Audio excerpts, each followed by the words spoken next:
On dit toujours que la vie est courte, mais à 68 ans, on se rend compte qu'elle est aussi sacrément compliquée. On se réveille le matin avec un certain état d'esprit, et on se couche le soir avec des pensées complètement différentes. Je me suis toujours considérée comme une personne ayant les pieds sur terre.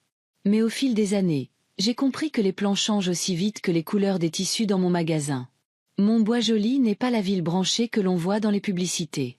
C'est un endroit où tout le monde se connaît, où la caissière du supermarché se souvient du type de pain que vous aimez et où les passants vous saluent, même s'ils ne vous ont jamais vu auparavant. Il y a 30 ans, Laurent et moi avons choisi cette ville pour sa médiocrité chaleureuse. C'est un bon endroit pour élever des enfants, vieillir et ne pas avoir peur du changement. Il n'y en a pratiquement pas. Je suis gérante de la boutique Les Tissus d'Élise depuis 25 ans. C'est drôle, il n'y a jamais eu d'Élise. Le propriétaire, Monsieur Garnier, a simplement décidé que Élise sonnait familier. Notre boutique est l'un de ces endroits où les gens viennent non seulement pour faire des achats, mais aussi pour discuter. Combien de fois ai-je vu des femmes fouiller dans les rouleaux de calicot en me parlant de leurs enfants difficiles, de leurs maris infidèles ou du vieillissement de leurs parents. J'écoute toujours et hoche la tête. Au fil des ans, je suis devenue une sorte de psychologue de la ville. Sauf qu'au lieu d'un divan, j'ai un comptoir avec des tissus. Et au lieu d'un diplôme, j'ai des cheveux gris et des rides au coin des yeux. Laurent est mort il y a 4 ans. Il a eu une crise cardiaque dans le garage en changeant l'huile de notre vieille Ford. Nous avons été ensemble pendant 45 ans, et son absence ressemble encore à une douleur fantôme. Parfois, je cuisine encore pour deux ou je me retourne pour lui dire quelque chose. La maison que nous avons achetée il y a 30 ans et que nous avons payée pendant tant d'années semble maintenant trop grande et vide. C'est une maison à 2 étages avec 3 chambres et un jardin où Laurent a planté des pommiers. Il porte encore des fruits. Et je fais de la confiture de pommes que plus personne ne mange aussi vite qu'avant. Laurent et moi avons 2 filles. Pascale, l'aînée, a hérité du pragmatisme et de l'entêtement de son père. Elle a 42 ans et dirige son propre salon de coiffure au centre-ville de Bois-Joli. Son mari, Étienne, travaille pour une compagnie d'assurance, et ils ont 2 adolescents, Manon, 16 ans, et Théo, 14 ans. Pascale a toujours su ce qu'elle voulait et s'est donné les moyens de l'obtenir. Même à l'école, elle travaillait à temps partiel en coiffant ses voisins et mettait de l'argent de côté. Elle et Étienne ont acheté une maison avant la naissance de leurs enfants et ne nous ont jamais demandé d'aide, même si nous étions toujours prêts à leur en donner. Et puis il y a Delphine, ma cadette, 38 ans, mais elle en paraît encore 17. Delphine a toujours été une rêveuse. Enfant, elle dessinait des animaux imaginaires. Adolescente, elle se teignait les cheveux de toutes les couleurs de l'arc-en-ciel. Et à l'université, elle a changé de spécialité 3 fois, mais n'a jamais obtenu son diplôme. Maintenant, elle travaille comme vendeuse dans un magasin d'électroménager. Et elle y est depuis plus longtemps que partout ailleurs, presque 2 ans. Elle a été mariée à Grégoire, un programmeur avec un étrange sens de l'humour et une absence totale de compétences domestiques. Ils ont divorcé il y a 3 ans, quand leur fils François avait 7 ans. Grégoire paie une pension alimentaire, mais pas régulièrement, prétextant constamment des problèmes de contrat et de clients. Depuis le divorce, Delphine a déménagé 4 fois. Chaque fois, la raison était différente. Des voisins bruyants, un quartier peu pratique, de la moisissure dans la salle de bain. Mais je connais la vraie raison. L'argent. Elle trouve toujours un endroit moins cher que le précédent, et chaque fois, c'est un endroit plus déprimant. Maintenant, elle et François vivent dans un 2 pièces au-dessus d'une laverie automatique. La nuit, les sèche-linges vrombissent. Et pendant la journée, ça sent la lessive. François est un garçon merveilleux. Il a 10 ans, adore lire et construire des maquettes d'avions. Il a les yeux verts comme Delphine et les mêmes cheveux blonds indisciplinés. Il vient chez moi tous les mercredis et samedis après l'école. Nous faisons des sablés ou jardinons ensemble. Parfois, il apporte ses devoirs et nous les faisons ensemble. Delphine vient le chercher tard le soir, souvent directement après le travail, fatiguée et irritable. Et chaque fois que je les regarde s'éloigner dans l'obscurité vers l'arrêt de bus, mon cœur se serre. Jeudi dernier, Delphine est venue chez moi un jour où elle ne venait pas d'habitude. Elle était seule, sans François, et j'ai tout de suite su qu'elle avait besoin d'argent. J'ai reconnu ce regard sur son visage, un mélange de honte, de désespoir et d'espoir mal dissimulé. Nous nous sommes assises dans la cuisine à boire du thé, parlant de la météo, de la croissance de François, de sa nouvelle coupe de cheveux. Finalement, elle en est venue au fait. « Maman, je suis vraiment gênée, mais je suis désespérée. dit-elle en tournant la longue tasse froide entre ses mains. Une canalisation a éclaté dans la buanderie, et notre appartement est inondé. Nous avons dû déménager. J'ai trouvé un nouvel endroit, mais il demande 2 mois de caution plus le premier mois de loyer. Ça fait 3000 €, et je n'ai que 800 €. J'ai soupiré. Il y a 3 mois, j'ai payé les réparations de sa voiture. Il y a 5 mois, je lui ai donné de l'argent pour les factures d'électricité qui s'étaient accumulées pendant l'hiver. Il y avait eu autre chose avant ça. Je n'ai jamais tenu le compte exact de ce que je lui ai donné. C'est ma fille, et ça suffit. Mais ma retraite et mon salaire de gérante dans un petit magasin de tissus ne sont pas des puits sans fond. Delphine, ma chérie, je ne suis pas sûre de pouvoir trouver cette somme en ce moment, commençai-je prudemment. Peut-être que Grégoire pourrait t'aider ? C'est pour le logement de son fils, après tout. Elle secoua la tête, les yeux pleins de larmes. Je l'ai appelé. Il a dit qu'il était entre 2 projets et qu'il n'avait pas d'argent en ce moment. Il a promis d'aider dans 1 mois, mais nous avons besoin d'un logement maintenant. Ça fait 3 jours qu'on dort sur le canapé de ma collègue. François ne dort pas. Ses notes baissent. J'ai regardé ma fille cadette et j'ai vu le même regard effrayé qu'elle avait il y a 30 ans quand elle s'était perdue au supermarché. Le même regard qu'elle avait à 17 ans quand elle a accidenté la voiture de son père. Le même regard qu'elle avait à 25 ans quand elle m'a dit qu'elle était enceinte et qu'elle n'était pas sûre que Grégoire l'épouserait. « Il est bien, ce nouvel appartement ?» ai-je demandé, sachant déjà que je finirais par sortir mon chéquier. Mieux que le dernier. Il y a 2 chambres, et François aura enfin son propre espace. Et c'est plus près de l'école, donc il n'aura pas à faire autant de trajets. Et tu sais, il y a un petit balcon où on pourra mettre des pots de fleurs. Elle continuait de parler, et je pensais à tous les projets qu'elle avait eus et aux peu d'entre eux qui s'étaient concrétisés. À la façon dont elle déménageait sans cesse à la recherche d'une vie meilleure pour se retrouver dans une situation encore pire qu'avant. À la façon dont François changeait d'école et d'amis sans avoir le temps de s'installer. À l'instabilité constante de leur vie. D'accord, je vais aider pour la caution, dis-je finalement. Mais Delphine, ça ne peut pas continuer comme ça. J'ai besoin de savoir que toi et François aurez une certaine stabilité. Elle hocha la tête, ravalant des larmes de gratitude. Je sais, maman. J'ai trouvé un travail à temps partiel le week-end dans le même magasin. Ils m'ont promis une augmentation dans 6 mois. Je te rembourserai. J'ai secoué la tête. Ce n'est pas une question d'argent. C'est que je ne peux pas dormir en sachant que toi et François pourriez vous retrouver à la rue à tout moment. Elle est partie avec le chèque et la promesse que tout irait bien maintenant. J'ai fermé la porte derrière elle et je suis restée longtemps dans le couloir à regarder les photos sur le mur. Laurent avec les filles à la pêche. Pascal à son bal de fin d'année. Delphine avec François au parc d'attractions. Notre maison quand nous l'avons achetée. Moi sur le porche avec un panier de fleurs fraîchement coupées. Laurent avec un pot de peinture et un pinceau. Nous étions si jeunes et pleins d'espoir. Je n'ai pas pu dormir cette nuit-là. Je me suis retournée dans le lit qui semble encore trop grand sans Laurent.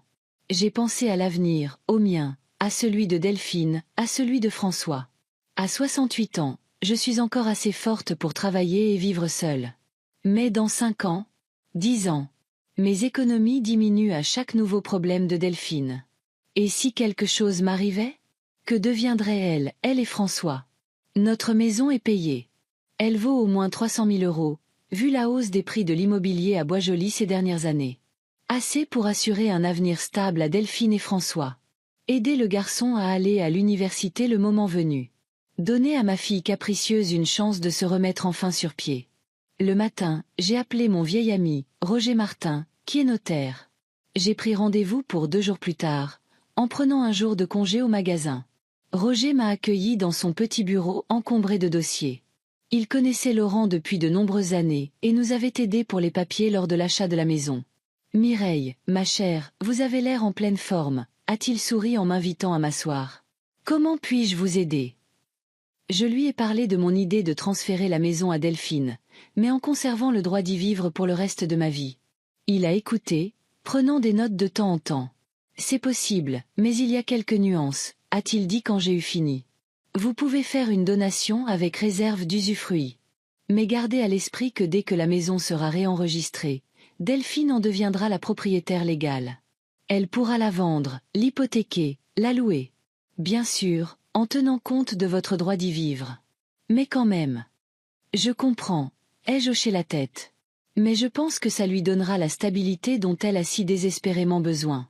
Peut-être qu'elle emménagera même ici avec François. La maison est assez grande pour nous trois.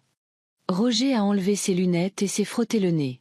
Mireille, je vous connais depuis de nombreuses années. En tant qu'ami, pas en tant que notaire. Laissez-moi vous donner un conseil. Êtes-vous sûr que Delphine est, disons, assez responsable pour une telle démarche? Peut-être serait-il préférable de lui laisser la maison par testament. Je comprenais ses inquiétudes. Delphine n'avait jamais été particulièrement fiable, mais peut-être que la responsabilité de quelque chose d'aussi précieux l'aiderait à grandir. Je pense que c'est une chance pour elle de changer de vie, ai-je dit fermement.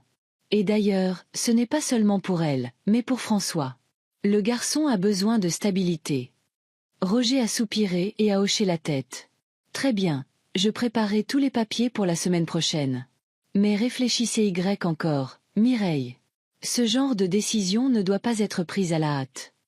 En quittant le bureau de Roger, j'ai ressenti un étrange sentiment de soulagement. C'était comme si j'avais pris une décision qui couvait depuis longtemps. Delphine aurait enfin une base solide sous les pieds. François vivrait dans une belle maison, irait à la même école, se ferait des amis sans craindre de devoir déménager à nouveau dans un mois. Et je serais là pour les aider tous les deux. Ce soir-là, Pascal a appelé. Elle appelle tous les mardis et jeudis, comme une horloge. Elle m'a parlé des problèmes au salon de coiffure, du fait que Manon voulait aller dans une école d'art et que Théo avait raté son examen de maths mais avait brillé à la foire des sciences. J'ai écouté et je me suis demandé si je devais lui parler de ma décision. Je ne l'ai pas fait. Pascal avait toujours été trop pragmatique, trop semblable à son père. Elle n'approuverait pas. Elle aurait dit que Delphine était irresponsable, qu'elle n'avait jamais apprécié ce qu'elle avait, que c'était injuste pour elle, Pascal, qui avait toujours tout fait correctement. Et peut-être aurait-elle eu raison. Mais parfois, il faut donner une chance non pas à ceux qui la méritent, mais à ceux qui en ont le plus besoin. Une semaine plus tard, les papiers étaient prêts. J'ai décidé de tout discuter avec Delphine après la signature. J'avais peur qu'elle y voie une autre tentative de contrôler sa vie. Nous nous sommes retrouvés avec Roger dans son bureau et j'ai signé tous les papiers. Il ne restait plus qu'à annoncer à ma fille qu'elle était la propriétaire de la maison. J'ai décidé de le faire le vendredi soir, quand François resterait chez moi pour le week-end. J'ai acheté les ingrédients pour ses plats préférés et j'ai fait une tarte aux pommes. J'allais tout dire à Delphine quand elle amènerait son fils. J'imaginais à quel point elle serait surprise, comment elle pourrait pleurer de gratitude, comment nous commencerions à planifier leur déménagement, à discuter des meubles à acheter pour la chambre de François. Je ne savais pas qu'au lieu de cela, je me tiendrais bientôt au milieu de ma propre cuisine, écoutant ma fille prononcer des mots qui allaient bouleverser ma vie. Delphine a eu 2 heures de retard ce soir-là. J'ai réchauffé le dîner 3 fois et mangé près de la moitié de la tarte aux pommes. J'étais nerveuse. François était assis à la table de la cuisine, assemblant la maquette d'avion que je lui avais achetée la semaine dernière. Il parlait à peine. Il était à cet âge où les garçons deviennent renfermés. Parfois, je pense qu'à 10 ans, il comprend déjà mieux la vie que sa mère à 38 ans. « Mamie, tu crois que les avions voleront un jour à l'énergie solaire ?» demanda-t-il soudain, sans quitter des yeux un détail microscopique. « Je pense que oui, » ai-je répondu. Les gens inventent toujours de nouvelles choses. Quand j'étais petite, il n'y avait pas de téléphone portable ni d'internet. C'est comme vivre dans les temps anciens. Il hocha sérieusement la tête et je ris. Eh bien, je ne me sens pas si ancienne. Nous vivions simplement différemment. Nous parlions plus en face à face. Nous écrivions des lettres. De vraies lettres, sur du papier. Imagine ça, sa voix semblait vraiment surprise. Et on attendait des semaines pour une réponse. Il secoua la tête, clairement incapable d'imaginer un monde sans messagerie instantanée. À ce moment-là, la sonnette a retenti. François n'a même pas levé les yeux. Il savait que c'était sa mère. Delphine avait l'air fatiguée, mais étrangement animée. Ses yeux brillaient. Ses cheveux étaient attachés à la hâte en une queue de cheval. Elle semblait pressée. « Désolée, je suis en retard, maman. » Elle m'a embrassée sur la joue et est entrée dans la cuisine. « Salut, mon chéri. Comment va l'avion ?» François haussa les épaules sans la regarder. « Bien. » Il y avait clairement quelque chose de non dit entre eux. Delphine soupira et se tourna vers moi. « Je n'ai pas beaucoup de temps, maman. Je viendrai chercher François dimanche, comme d'habitude. » J'ai une réunion aujourd'hui. Une réunion un vendredi soir. Je ne pus cacher ma surprise. Oui, le travail, fit-elle d'un geste vague. Écoute, je peux te parler une minute. Nous sommes sortis dans le couloir. J'avais prévu de l'appeler dans le salon, de l'asseoir dans un fauteuil et de lui annoncer solennellement la nouvelle de la maison. Mais quelque chose dans son comportement m'a arrêté. Il s'est passé quelque chose, Delphine. Non, non. Tout va bien. Tu te souviens de l'appartement pour lequel tu m'as donné de l'argent? Elle parlait vite. J'ai dû y renoncer. Il y avait des problèmes avec l'installation électrique. J'avais peur pour François. Mais j'en ai trouvé un autre, encore mieux. Et devine quoi? Il est moins cher. Donc, il me reste de l'argent de ton chèque. Et j'ai pensé. Delphine, l'interrompis-je. Tu as déjà loué un autre appartement sans avoir vu le premier? Elle détourna le regard. Eh bien, pas exactement. Je suis en train de le faire. Tu sais, c'est si difficile de trouver quelque chose de convenable de nos jours. Je sentis ce sentiment familier de déception monter en moi. Celui qui venait toujours quand Delphine commençait à tourner autour du pot. Mais ce soir était une soirée spéciale, et je ne voulais pas la gâcher. Delphine, j'ai une nouvelle pour toi, dis-je, décidant de ne pas reporter la conversation. Je t'ai transféré la maison. Ses yeux s'écarquillèrent. Quoi? J'ai mis notre maison à ton nom. À la condition que j'y vive pour le reste de ma vie. Roger Martin s'est occupé des papiers. Tout est officiel. Elle me regarda comme si je venais de lui annoncer que des extraterrestres avaient atterri sur la pelouse. Tu plaisantes? Toute la maison? À moi? J'ai hoché la tête. J'ai pensé que ça vous donnerait, à toi et à François, une certaine stabilité. La maison est grande. Il y a assez de place pour tout le monde. Delphine m'a soudainement jeté les bras autour du cou et m'a serré fort. Maman, c'est incroyable. Je ne sais pas quoi dire. Je l'ai serrée dans mes bras, sentant ses épaules trembler. Elle pleurait. Un étrange sentiment de satisfaction et d'anxiété m'envahit. Toute ma vie, j'avais essayé de protéger mes filles, de leur donner tout ce que je pouvais, mais je n'avais jamais fait un pas aussi important auparavant. Roger a tous les papiers, dis-je en me reculant. Tu peux les récupérer lundi. Je n'ai pas encore prévenu Pascal. Je pense que nous devrions le faire ensemble. À la mention de sa sœur, Delphine se tendit un peu, mais hocha la tête. Bien sûr, maman.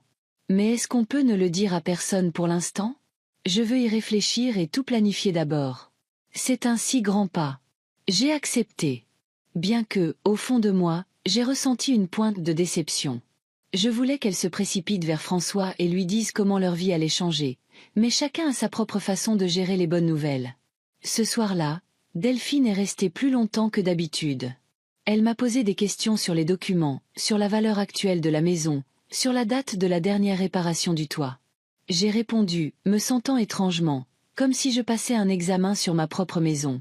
Finalement, elle est partie, me serrant à nouveau fort dans ses bras et promettant de passer demain après le travail. François est resté avec moi pour le week-end, comme d'habitude.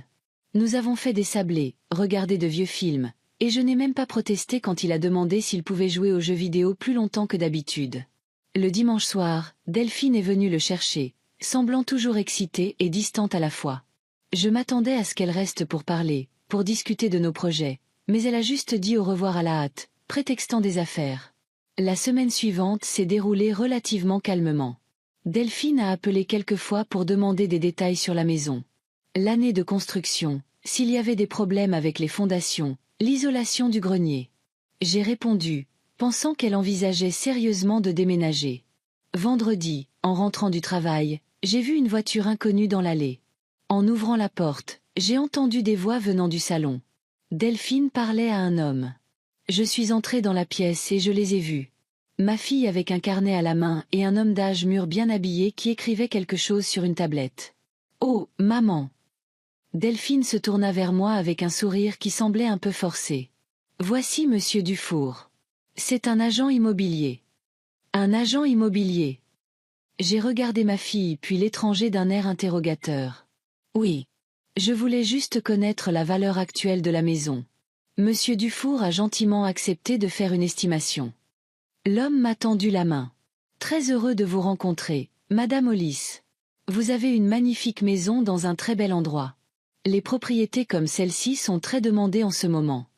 J'ai serré sa main machinalement, ne comprenant toujours pas ce qui se passait. Delphine, je peux te parler une minute. J'ai fait un signe de tête vers la cuisine. Bien sûr, maman, dit-elle en se retournant vers l'agent immobilier. Excusez-moi, monsieur Dufour. Je reviens tout de suite. Vous pouvez jeter un œil au jardin. Il y a un super patio. Dès que nous fûmes dans la cuisine, j'ai fermé la porte et je me suis tournée vers ma fille. Qu'est-ce qui se passe, Delphine? Pourquoi as-tu fait venir un agent immobilier? Elle haussa les épaules, évitant mon regard. Je te l'ai dit, je voulais juste connaître la valeur actuelle.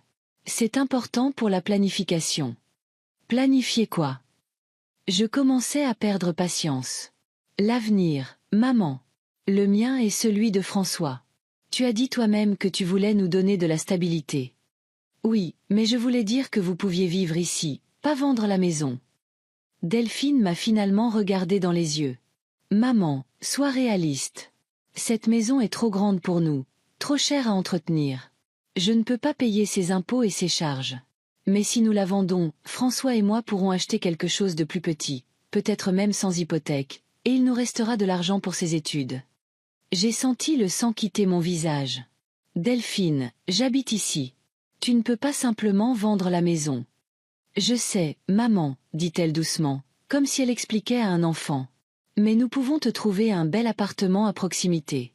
Ne t'inquiète pas, j'ai pensé à tout. J'ai regardé ma fille et je ne l'ai pas reconnue. Où était la femme émotive qui m'avait serré dans ses bras une semaine plus tôt avec? Des larmes de gratitude? Où était passée son insécurité?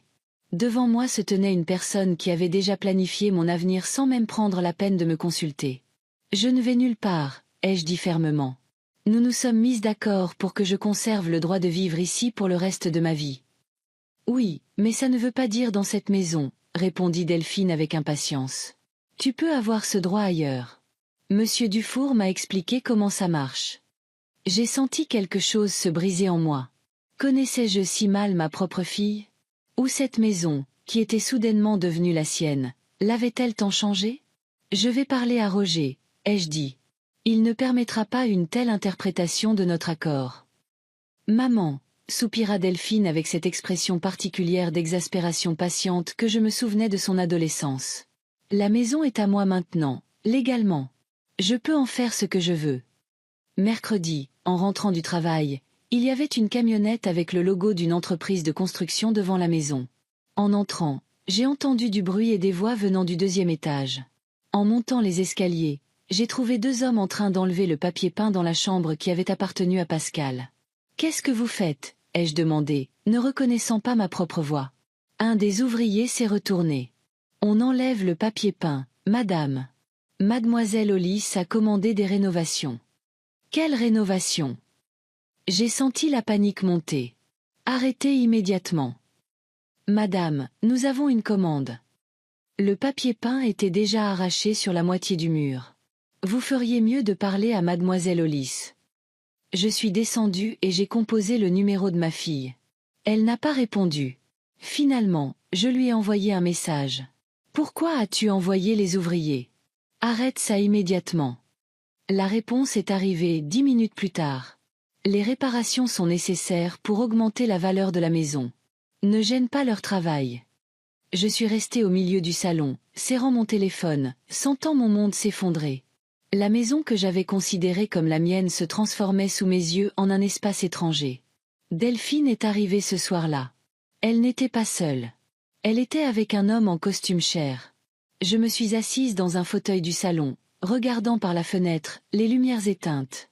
Maman. Delphine alluma la lumière. Qu'est-ce que tu fais dans le noir? Oh, voici monsieur le duc, l'acheteur dont je t'ai parlé. Il voulait revoir la maison. Je me suis lentement tournée vers eux. L'homme avait l'air un peu gêné, mais Delphine ne semblait pas du tout remarquer le malaise de la situation. Bonsoir, madame Hollis, a hoché la tête monsieur le duc. Vous avez une très belle maison. Je sais, ai-je répondu sèchement. J'y vis depuis 30 ans. Maman, la voix de Delphine prit une note d'irritation. On va juste faire le tour de la maison, d'accord?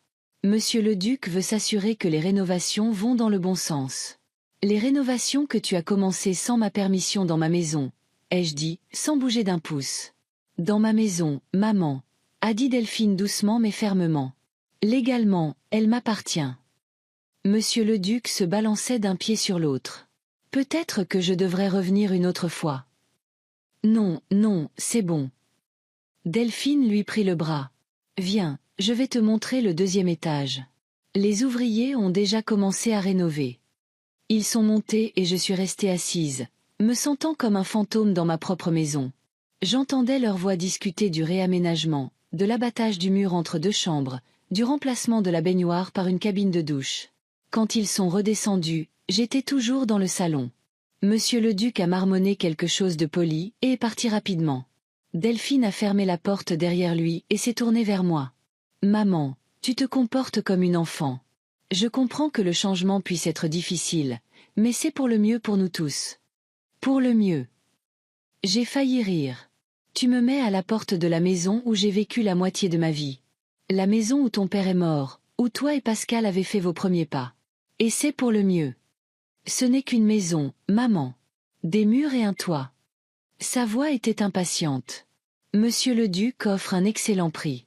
Avec cet argent, François et moi pourrons commencer une nouvelle vie. Et moi? Et ma vie? Je t'ai dit que nous te trouverions un appartement. Un appartement confortable, au rez-de-chaussée, plus près du centre-ville. Tu n'auras pas à marcher autant. Ce sera plus facile pour aller au travail. Je l'ai regardé et je ne l'ai pas reconnu. Ma Delphine rêveuse, impulsive, toujours en quête d'aide, avait disparu. Devant moi se tenait une femme froide et calculatrice qui avait déjà décidé de ma vie sans me demander mon avis. Je ne déménage pas, ai-je dit fermement. Cette maison est la mienne, et j'y reste. Delphine plissa les yeux. Maman, ne rends pas les choses difficiles. La vente est finalisée dans 2 semaines. Tu as le temps de faire tes valises et de dire au revoir à la maison. Je t'ai déjà trouvé un appartement et nous paierons la compte avec l'argent de la vente. Tu ne peux pas simplement me mettre à la porte, ai-je élevé la voix. J'ai des droits. Des droits qui peuvent être exercés ailleurs, a-t-elle rétorqué. J'ai consulté un avocat. Tout est légal. Je n'en pouvais plus et j'ai crié. Un avocat? Tu n'as même pas attendu que l'encre sur les documents sèche. Tu avais prévu de vendre la maison depuis le début. Delphine a perdu sa confiance froide un instant. Ce n'est pas vrai. J'ai juste réalisé que c'était la meilleure option pour nous tous. J'ai besoin de stabilité financière. François a besoin d'un avenir. Et tu as besoin d'un endroit où tu n'as pas à te soucier de déneiger ou de réparer les gouttières. Ne me mens pas. J'ai senti les larmes monter à mes yeux. Je t'ai connue toute ta vie. Tu n'as jamais su mentir. Elle se tut, regardant ailleurs. Puis elle se redressa soudainement et son visage se durcit à nouveau. D'accord. Oui, je l'ai planifié. Grégoire a refusé d'aider à payer les études de François. Il a dit que c'était trop loin et qu'il n'était pas obligé. Et la maison est le seul bien de notre famille. C'est le seul moyen d'assurer l'avenir de François. Et mon avenir? Ai-je demandé doucement. Elle haussa les épaules. Tu vivras dans un appartement que je te trouverai. L'argent de la vente de la maison le paiera pour des années. Tu seras parfaitement en sécurité. En sécurité. J'ai secoué la tête. Delphine, une maison, ce ne sont pas seulement des murs et un toit. Ce sont des souvenirs, un sentiment d'appartenance. C'est une partie de moi. Sentimentalité. A-t-elle lâché? Nous ne pouvons pas nous permettre la sentimentalité. Pas dans notre situation. J'ai regardé ma fille et j'ai vu l'ombre de Laurent en elle. Le même menton têtu. La même détermination dans ses yeux. Mais Laurent n'avait jamais été cruel. Il n'avait jamais mis le pragmatisme au-dessus des sentiments humains. Je ne pars pas, ai-je dit fermement. Tu possèdes peut-être légalement la maison, mais tu devras appeler la police pour me faire sortir. Elle me regarda longuement, froidement. Ne sois pas dramatique, maman. Tu sais très bien que je ne ferai pas ça. Mais tu sais aussi que tu n'as pas le choix. La maison est vendue. Je t'ai trouvé un appartement. La vie change et nous devons nous adapter. Sur ces mots, elle s'est approchée de moi et a posé ses mains sur mes épaules. Son contact était léger, presque doux, mais je ne vis aucune chaleur dans ses yeux. Merci pour la maison, maman, dit-elle avec un sourire qui n'atteignit pas ses yeux. Mais maintenant, je n'ai plus besoin de toi. Va-t'en. Je suis restée là, abasourdie par ces paroles, incapable de croire qu'elles sortaient de la bouche de ma fille. La fille que j'avais élevée, à qui j'avais lu des histoires pour s'endormir, que j'avais réconfortée après des cauchemars et ses premiers chagrins d'amour. La fille à qui je venais de donner la chose la plus précieuse que j'avais, un toit sur sa tête et notre héritage familial. Et à ce moment-là, j'ai réalisé que j'avais perdu plus qu'une simple maison. J'avais perdu ma fille. Je ne me souviens pas comment j'ai quitté la maison ce soir-là. Je me souviens seulement du sentiment que ce qui se passait était irréel, comme si je regardais un film sur la vie de quelqu'un d'autre au lieu de vivre la mienne. Les mots de Delphine résonnaient dans mes oreilles. Merci pour la maison, mais maintenant je n'ai plus besoin de toi. Va-t'en. Une phrase si simple, mais qui me brisait le cœur en 1 million de morceaux à chaque répétition dans ma tête. D'une manière ou d'une autre, je me suis retrouvée chez Pascal. Je ne me souviens pas comment je suis arrivée à l'arrêt de bus, comment j'ai pris le bus, ni comment j'ai marché le dernier pâté de maison. Je me tenais juste devant la maison soignée de 2 étages de ma fille aînée, serrant mon sac à main, incapable de lever la main pour sonner. La porte s'est ouverte d'elle-même. Pascal se tenait sur le seuil, vêtu d'un tablier, les cheveux en désordre, me regardant avec surprise. « Maman, qu'est-ce qui s'est passé ?» J'ai ouvert la bouche pour répondre, mais au lieu de mots, les sanglots que j'avais retenus toute la soirée ont éclaté. Pascal a été instantanément à mes côtés, me serrant dans ses bras et me faisant entrer dans la maison. « Théo, sers un thé à ta grand-mère », a-t-elle ordonné à son fils qui avait jeté un coup d'œil depuis le salon. « Manon, prépare la chambre d'amis. » Elle m'a assise sur le canapé et m'a couverte d'une couverture. Même s'il faisait chaud dans la maison, elle m'a apporté une tasse de thé avec du miel, ce que je lui donnais toujours quand elle était malade quand j'étais enfant. Elle a attendu patiemment que je me calme suffisamment pour parler. « Delphine, ai-je finalement dit. Elle me met à la porte de la maison. » Pascal fronça les sourcils, confuse. « Quoi? De ta propre maison? Comment peut-elle te mettre à la porte ?» Et je lui ai tout raconté. Ma décision de transférer la maison à Delphine, les visites des agents immobiliers, les rénovations, l'acheteur, ces derniers mots terribles. Pascal écoutait, son visage passant de l'incompréhension au choc, puis à la colère. J'ai toujours su qu'elle était irresponsable, mais ça, c'est tout simplement monstrueux, a-t-elle dit quand j'ai eu fini. Comment a-t-elle pu? J'ai secoué la tête. Elle dit que c'est pour l'avenir de François, que la vente de la maison paiera ses études et mon appartement pour les années à venir. Elle se fiche de François, s'est exclamé Pascal en se levant d'un bond. Elle ne s'est jamais souciée de personne d'autre qu'elle-même. Mon Dieu, je vais l'appeler tout de suite et lui dire ce que je pense. Elle a attrapé son téléphone, mais je l'ai arrêté. Non, ma chérie. Ça ne changera rien. La maison est déjà à son nom. Elle a un droit légal dessus. Mais elle n'a pas le droit de te traiter comme ça. Pascal était furieuse, ses joues rouges. Maman, tu lui as donné ta maison. La maison que papa et toi avez achetée, où nous avons grandi. Oui, je l'ai fait, ai-je dit, me sentant épuisée. Je pensais que je faisais ce qu'il fallait, en lui donnant une chance de stabilité. Pascal s'est assise à côté de moi et m'a pris les mains. Tu as toujours voulu que nous soyons heureuses. Tu nous as toujours fait passer en premier. Et Delphine, elle en a profité. Elle en a profité toute sa vie. Je voulais protéger ma fille cadette, lui dire qu'elle était juste confuse, que c'était difficile pour elle d'être seule avec un enfant, mais les mots ne sortaient pas. À ce moment-là, je ne pouvais trouver aucune excuse aux actions de Delphine. « Tu restes ici », a dit fermement Pascal. « Nous avons une chambre d'amis. Ce sera la tienne. Nous trouverons une solution. » Je ne peux pas m'imposer à toi et à Étienne, ai-je protesté faiblement. « Maman. » Pascal me regarda droit dans les yeux. « Tu ne seras jamais une charge. Tu es ma mère. C'est ta maison aussi longtemps que tu le voudras. » Je me suis remise à pleurer, mais cette fois de gratitude. Elle m'a serré dans ses bras et m'a caressé le dos comme si j'étais une petite fille. Et j'ai pensé à quel point la vie était étrange. Maintenant, ma fille me réconfortait comme je l'avais réconfortée autrefois. Étienne est rentré du travail vers 22 heures. Pascal lui a tout raconté pendant que j'étais sous la douche. Quand je suis sortie, il attendait dans le couloir, grand et sérieux, avec ce froncement de sourcils qui apparaissait toujours quand il était inquiet. « Mireille », a-t-il dit en s'approchant et en me serrant fort dans ses bras. Je suis tellement désolée. S'il te plaît, considère cette maison comme la nôtre. Reste aussi longtemps que tu en auras besoin. J'ai hoché la tête avec gratitude, incapable de parler. À ce moment-là, j'étais submergée de gratitude pour cette partie de ma famille qui ne m'avait pas tourné le dos. Je n'ai pas pu dormir cette nuit-là dans la chambre inconnue.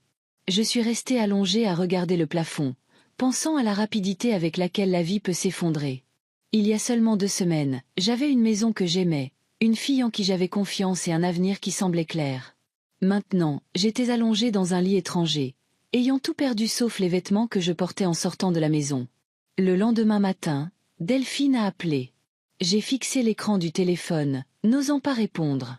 Finalement, rassemblant mon courage, j'ai appuyé sur le bouton vert. « Maman, où es-tu » Sa voix semblait irritée. « Je suis passée, mais tu n'es pas à la maison. »« Ce n'est plus ma maison, Delphine, » ai-je répondu doucement. « Tu l'as très bien fait comprendre hier. »« Maman, ne sois pas dramatique, » a-t-elle soupiré. J'étais sur les nerfs, j'en ai trop dit. Mais le fait est que la maison va être vendue. Monsieur le duc a déjà signé un contrat préliminaire. Et où veux-tu que je vive ? Je t'ai dit que j'avais trouvé un super appartement non loin du centre-ville. C'est un studio, mais assez spacieux, et je paierai le loyer pour 1 an à l'avance. Et après ? Ai-je demandé. Que se passera-t-il dans 1 an ? Il y a eu une pause sur la ligne. Maman, a finalement dit Delphine, réglons les problèmes au fur et à mesure. D'accord ? Pour l'instant, le plus important est de vendre la maison. C'est une chance pour moi et François. Et mes affaires ? Ai-je demandé. Mes vêtements, mes photos, mes souvenirs. Tout va bien. Rien ne sera perdu. Je vais tout emballer et te l'apporter. Au fait, où es-tu ? Chez Pascal, ai-je répondu. Je vois, a-t-elle dit, la voix teintée d'irritation. Tu t'es déjà plainte à ta grande sœur. Delphine, tu m'as mise à la porte. Où pensais-tu que j'irais ? Elle n'a pas répondu. Nous sommes restées silencieuses quelques secondes, puis elle a dit, « D'accord, je dois y aller. J'ai une réunion avec l'architecte d'intérieur. Je dois préparer la maison pour la vente. » Et elle a raccroché sans dire au revoir. Ce jour-là, Pascal et moi sommes allés voir Roger Martin. Il avait l'air embarrassé en nous voyant dans son bureau. « Mireille, je suis tellement désolé, » a-t-il dit en secouant la tête. « J'aurais dû insister pour que vous précisiez plus clairement les conditions de l'usufruit. » « Est-il possible de contester la donation ?» a demandé Pascal sans détour. Roger a soupiré. « Théoriquement, oui. Vous pourriez essayer de prouver que la donation a été faite sous la contrainte ou à la suite d'une fausse déclaration. Mais pour être honnête, les chances sont minces. » Mireille a signé tous les documents volontairement. Elle était saine d'esprit. Et la pression émotionnelle.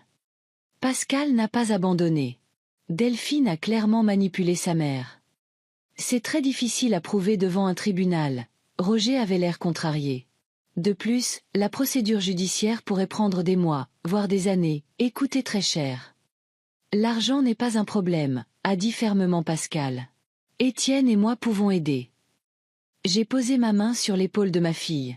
Pascal, ma chérie, ne nous précipitons pas.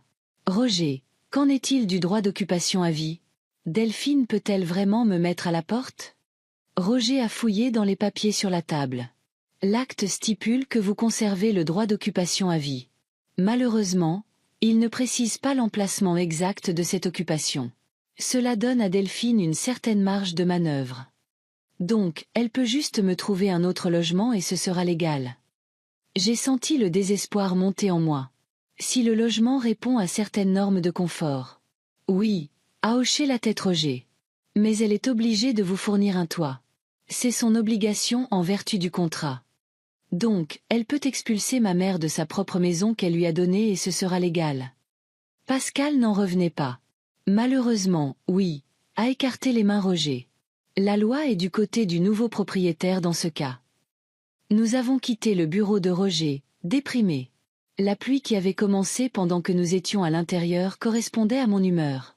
Nous engagerons un autre avocat, a dit fermement Pascal en ouvrant son parapluie. Quelqu'un qui se spécialise dans ce genre d'affaires. J'ai hoché la tête, mais sans grand espoir. Au fond de moi, je savais que la maison était perdue. La seule question était de savoir quoi faire ensuite. Comment ramasser les morceaux de ma vie? Au cours des jours suivants, j'ai essayé de m'installer chez Pascal. Ma fille aînée a fait de son mieux pour que je sois à l'aise. Elle m'a donné une étagère dans la salle de bain, une place dans le placard, et a même réorganisé le dîner familial pour que je puisse les rejoindre après le travail. Étienne, toujours calme et pondéré, m'a proposé de m'aider à trouver un nouveau logement quand je serai prête. Manon et Théo, mes petits-enfants adolescents, ont essayé de me soutenir à leur manière. Manon m'a proposé de m'apprendre à utiliser de nouvelles applications de méditation, et Théo a apporté un vieux fauteuil à bascule de sa chambre, disant que les grands-mères étaient censées s'y asseoir. Je leur étais reconnaissante à tous, mais je ne pouvais pas me défaire du sentiment d'être sans abri. Chaque matin au réveil, j'oubliais momentanément où j'étais et je m'attendais à voir les fissures familières du plafond de ma chambre et à entendre le craquement du parquet dans les escaliers. Au lieu de cela, j'étais accueillie par la surface parfaitement lisse du plafond de la chambre d'amis et les bruits étouffés de la vie de famille derrière la porte. Le 3e jour, je suis retournée à la maison pour récupérer mes affaires.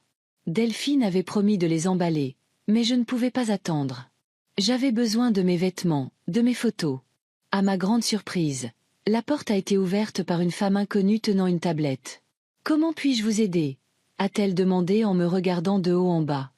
« C'est ma maison », ai-je balbutié. « Je veux dire, je suis Mireille Hollis. Je suis venue chercher mes affaires. »« Oh, Madame Hollis !» La femme a souri. « Delphine nous a prévenu que vous pourriez passer. Entrez. Je suis Véronique, l'architecte d'intérieur. J'aide à préparer la maison pour la vente. » Je suis entrée dans le hall et je suis restée figée de choc. La maison, ma maison, était méconnaissable. Les murs du salon, autrefois beige avec des accents verts, des couleurs que Laurent et moi avions choisies ensemble, étaient maintenant peints d'une nuance de gris indéfinissable. Les meubles avaient été réarrangés. Beaucoup de choses avaient disparu, et à leur place se trouvaient des objets modernes et anguleux. Qu'est-ce qui s'est passé? Je pouvais à peine reconnaître mon salon. « Oh, nous ne faisons que commencer », a répondu Véronique avec enthousiasme. Les tons neutres et le design minimaliste sont ce qui attire les acheteurs aujourd'hui. Ils veulent voir du potentiel. Pas la vie de quelqu'un. La vie de quelqu'un. Ma vie. La vie que Laurent et moi avions construite entre ces murs pendant 30 ans. La vie qui était maintenant dépouillée couche par couche comme du vieux papier peint. « Où sont mes affaires ?» ai-je demandé, sentant ma voix trembler. « Oh, Delphine a emballé la plupart de vos effets personnels. » Véronique a montré les boîtes empilées dans le coin de la salle à manger. Elle a dit qu'elle les récupérerait et vous les apporterait plus tard. Je me suis approchée des boîtes. Il n'y en avait que 5. 5 boîtes en carton de taille moyenne. Toute ma vie emballée comme de la marchandise dans un entrepôt. C'est tout. Je n'en revenais pas. Et le reste? Les meubles, les livres, la vaisselle. Delphine a dit que la plupart des meubles resteraient dans la maison pour la présentation, a haussé les épaules Véronique. Et puis, je suppose qu'ils seront vendus avec la maison ou séparément. Avec l'aide de Véronique, j'ai descendu les boîtes et j'ai appelé un taxi. Quand la voiture est arrivée, j'ai jeté un dernier regard à la maison que je ne reconnaissais plus. Dans mon esprit, j'ai dit au revoir à chaque recoin, à chaque souvenir que ces murs renfermaient. Au dîner, Pascal m'a dit que des rumeurs circulaient déjà en ville sur ce qui s'était passé. Boisjoli était une petite ville, et les nouvelles se propageaient plus vite qu'un feu de paille. « Carole du supermarché a demandé de tes nouvelles », a dit Pascal en servant la salade. « Elle a entendu dire que tu n'habitais plus dans ta maison. »« Et qu'est-ce que tu as dit ?» Je me sentis rougir de honte, même si je savais que je n'avais rien fait de mal. « La vérité, » a répondu simplement Pascal. « Que tu restes avec nous temporairement pendant que certains problèmes avec ta maison sont en cours de résolution. » Le lendemain, au magasin de tissus où je travaillais, tout le monde me regardait avec sympathie. Madame Garnier, la propriétaire, est venue me voir pendant ma pause déjeuner. « Mireille, ma chère. » Elle a posé sa main sur mon épaule. « Si tu as besoin de prendre du temps pour t'occuper d'affaires personnelles, fais-le-moi savoir. »« Merci, Éléonore. » J'ai apprécié son attention, mais je préfère travailler. Ça me change les idées. « Tout le monde dit que ta cadette t'a mise à la porte, » a-t-elle dit doucement. « C'est vrai. » J'ai soupiré, réalisant qu'il ne servait à rien de nier. Oui, d'une certaine manière. J'ai cédé la maison à Delphine, et elle a décidé de la vendre. Éléonore a secoué la tête. Les enfants sont si différents de nos jours. Nous n'aurions jamais. S'il te plaît, les jeux interrompus. Je ne veux pas en parler. Elle m'a serré la main avec sympathie et s'est éloignée. Mais j'ai senti les autres vendeuses me dévisager pour le reste de la journée. Je savais que demain, tout Boisjoli jacasserait sur la façon dont une fille ingrate avait jeté sa propre mère à la rue. Ce soir-là, Pascal est entrée dans ma chambre. Elle s'est assise sur le bord du lit, tripotant une enveloppe. « Maman, j'ai trouvé ça dans la boîte aux lettres ce matin », a-t-elle dit en me tendant l'enveloppe. « C'est à ton nom, mais c'est daté d'hier, donc ça a dû être envoyé avant que tout n'arrive. » J'ai ouvert l'enveloppe. À l'intérieur se trouvait une invitation au dîner de charité annuel de la ville. J'y allais depuis de nombreuses années, achetant généralement un seul billet. L'année dernière, j'étais assise à une table avec les Morgan, nos voisins, et les Thompson, qui possédaient une boulangerie en ville. « Je ne sais pas si tu voudras y aller cette année », a dit Pascal avec incertitude. « Mais si tu y vas, Étienne et moi pouvons venir aussi. » J'ai secoué la tête. « Je ne pense pas pouvoir. Tout le monde posera des questions. Discutera. Maman. » Pascal m'a pris la main. « Tu n'as rien à te reprocher. C'est Delphine qui devrait se cacher, pas toi. » À ce moment-là, mon téléphone a sonné.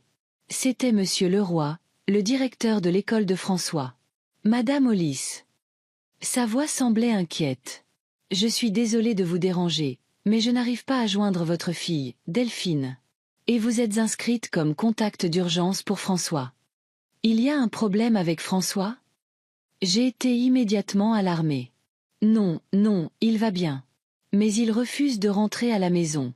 Il dit qu'il veut être avec vous. Nous avons essayé de contacter sa mère, mais elle ne répond pas. J'arrive tout de suite, ai-je dit en sautant du lit. Pascal m'a conduite à l'école. François était assis sur un banc à l'entrée, serrant son sac à dos. Quand il m'a vu, son visage s'est illuminé et il a couru vers moi. « Mamie », m'a-t-il serré dans ses bras. « Je ne veux pas rentrer à la maison. Je peux vivre avec toi ?» Je lui ai caressé les cheveux, ne sachant que dire. « Mon chéri, qu'est-ce qui s'est passé? Pourquoi ne veux-tu pas rentrer à la maison? Maman a dit à tout le monde que tu déménageais parce que c'est mieux pour toi, a-t-il dit, sans me regarder. Mais je l'ai entendu parler au téléphone avec monsieur le duc. Elle a dit qu'elle lui vendait notre maison. Ta maison, mamie. Et que tu allais devoir vivre dans un appartement quelconque. » J'ai soupiré. Les enfants remarquent toujours plus de choses que nous ne le pensons. François, c'est une situation compliquée d'adulte. Ta mère fait ce qu'elle pense être le mieux pour vous deux. Non. Il a secoué la tête obstinément. Elle t'a menti. Papy a toujours dit qu'il ne faut pas mentir aux gens qu'on aime. Je l'ai serré plus fort, sentant les larmes monter à ma gorge. Ramenons-toi à la maison, ai-je dit doucement. Ta mère doit être inquiète. Elle n'est pas à la maison, a marmonné François. Elle est à une réunion avec un designer. Elle a dit qu'elle rentrerait tard. Juste à ce moment-là, la voiture de Delphine s'est arrêtée. Elle a sauté sans éteindre le moteur et s'est précipitée vers nous. François, elle avait l'air inquiète. Qu'est-ce qui se passe? L'école a appelé. Je ne veux pas rentrer à la maison, a dit fermement François. Je veux vivre avec ma grand-mère. Delphine m'a lancé un regard accusateur. Qu'est-ce que tu lui as dit? Rien. J'ai secoué la tête. Je viens d'arriver. Monsieur Leroy m'a appelé parce qu'il n'arrivait pas à te joindre. Delphine s'est mordu la lèvre, puis s'est tournée vers son fils d'un ton plus doux.